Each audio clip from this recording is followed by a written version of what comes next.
Hello BC people, ఈరోజు మా mummy style గోంగూర రోటి పచ్చడి ఎలా చేద్దామో చూద్దామా.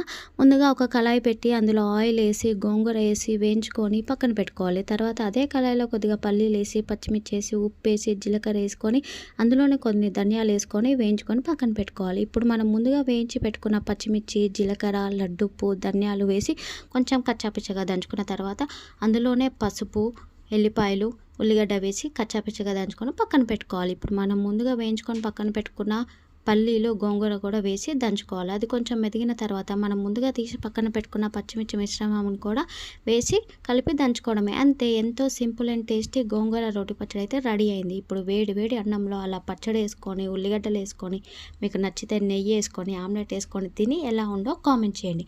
మా మమ్మీకి అయితే మిక్సీలో పట్టడం కన్నా ఇలా న్యాచురల్గా రోల్లో నూరుకొని తినడం అంటే చాలా ఇష్టం. వీడియో నచ్చినట్టయితే లైక్ చేయండి, షేర్ చేయండి. ఇలాంటి మరికొన్ని వీడియోల కోసం నా ఛానల్ని సబ్స్క్రైబ్ చేయండి.